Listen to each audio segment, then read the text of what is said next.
পৰিপুষ্ট সমাজৰ দিশে অবিৰত যাত্ৰা অসম চৰকাৰৰ আন এক প্ৰতিশ্ৰুতি পূৰণ শ্লোগানেৰে ডুমডুমা সমষ্টিত প্ৰায় 26,000 লোক উপকৃত হ'ব পৰাকৈ 5,641 জন পৰিয়ালক ৰেচন কাৰ্ড বিতৰণৰ আনুষ্ঠানিক কাৰ্যসূচী ডুমডুমা নগৰ খেলপথাৰত অনুষ্ঠিত কৰা হয়।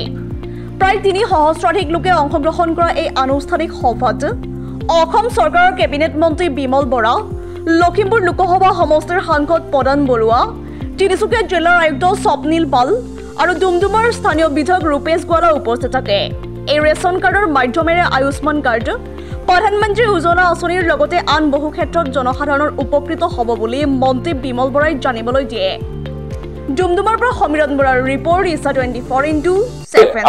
ডুমডুমা সমষ্টিৰ 5,641টা পৰিয়াললৈ প্ৰায় 26,000 লোক উপকৃত হ'ব পৰাকৈ তেওঁলোকৰ হাতত জীৱনৰ সপোন আৰু আশাবিলাক পূৰণ কৰিবৰ কাৰণে এক সাহস পত্ৰ তেওঁলোকক তুলি ধৰা হৈছে, যিখনক আমি ৰেচন কাৰ্ড নামেৰে জানি পাওঁ বা বুজি পাওঁ।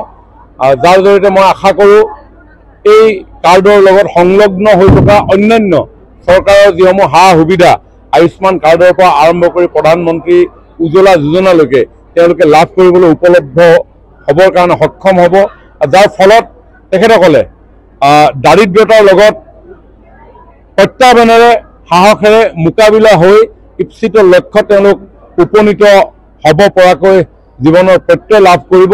গতিকে এই মুহূৰ্তত মই এই যি 5,641টা পৰিয়াল, প্ৰত্যেকগৰাকী পৰিয়ালৰ সদস্যক মই মাননীয় মুখ্যমন্ত্ৰী ডক্টৰ হিমন্ত বিশ্ব শৰ্মা ডাঙৰীয়া আৰু মাননীয় প্ৰধানমন্ত্ৰী নৰেন্দ্ৰ মোদী ডাঙৰীয়াৰ হৈ তেখেতসকলক শুভেচ্ছা জ্ঞাপন কৰিছোঁ।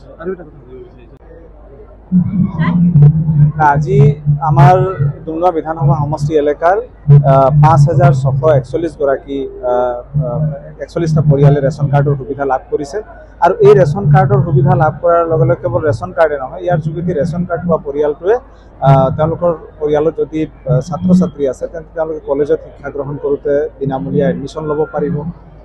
তেওঁলোকে আয়ুষ্মান কাৰ্ডৰ সুবিধা লাভ কৰিব। আয়ুষ্মান কাৰ্ডৰ যোগেদি 5 লাখ টকাৰ মেডিকেল বেনিফিট পাব, উজ্জ্বলা যোজনাৰ সুবিধা পাব, তেওঁলোকে বৈদ্যুতিকৰণৰ সুবিধা পাব, ঘৰত বিভিন্ন ধৰণৰ সুবিধা এই ৰেচন কাৰ্ডৰ যোগেদিয়ে তেওঁলোকে লাভ কৰিবলৈ সক্ষম হ'ব। গতিকে যিটো পৰিয়ালে ৰেচন কাৰ্ড পাইছে তেওঁলোকে চৰকাৰী বাকী সুবিধাবিলাক লাভ কৰিবলৈ যথেষ্ট সুবিধা হ'ব।